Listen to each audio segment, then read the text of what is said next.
नमस्कार मंडळी, स्वागत आहे आपल्या यूट्यूब चॅनलवर. घरोघरी मातीच्या चुली या मालिकेच्या नवीन प्रोमोमध्ये आपल्याला असं पाहायला मिळतं की आता मालतीला सगळं सत्य समजलेलं असतं, कारण हे सगळं ऐश्वर्याने मुद्दाम केलेलं असतं. तेव्हा आता मालती खूप चिडते आणि म्हणते, ठेवा हिला तुमच्याच घरी, कोणाच्या दुसऱ्याचं बाळ आमच्या माथी मारणार होती ही. तेव्हा शर्वरी खूप रडते आणि मग ती हात जोडत असते तिच्या सासूच्या समोर. तेव्हा आता सुमित्रा म्हणते, का फसवलंस तू आम्हाला, काय कमी पडली होती आमची की तू आम्हाला असं फसवत होती. आता इकडे ऐश्वर्याच्या मनामध्ये लड्डू फुटत असतात, कारण ऐश्वर्याचाच प्लॅन असतो. तेव्हा आता जानकी त्या ज्योतिकाला घेऊन येते आणि तिथे खाली समोर फेकते आणि म्हणते, हिने फसवलंय आपल्याला, नाही प्रेग्नंट आहे, नाही आपल्याला बाळ देणार होती. ज्योतिकाने ना हे पैशांसाठी हे नाटक केलेलं आहे. आता हे ऐकून शर्वरीच्या पायाखालची जमीन सरकते, कारण शर्वरीला खूप मोठा धक्का बसतो, कारण तिने ऑलरेडी तिला खूप पैसे दिलेले असतात.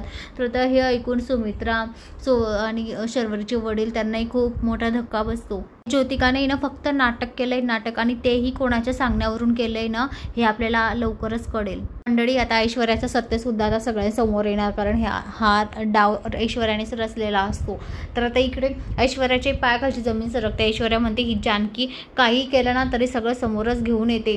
तर आता मंडळी पुढे आता जानकी ऐश्वर्याचं नाव सगळ्यांसमोर घेईल का, आणि ऐश्वर्याचं सत्य सगळ्यांसमोर परत येईल का, सगळेजण आता ऐश्वर्याला परत पुन्हा माफ करणार का, आपल्याला पुढील भागात पाहायला मिळेल. तर आता मालतीसुद्धा शर्वरीला माफ करणार का, ते आपल्याला पुढील भागात पाहायला मिळेल. तर मंडळी, अशाच मालिकेच्या नवनवीन अपडेटसाठी चॅनलला लाईक आणि सबस्क्राईब करा, शेअर करायला विसरू नका. धन्यवाद.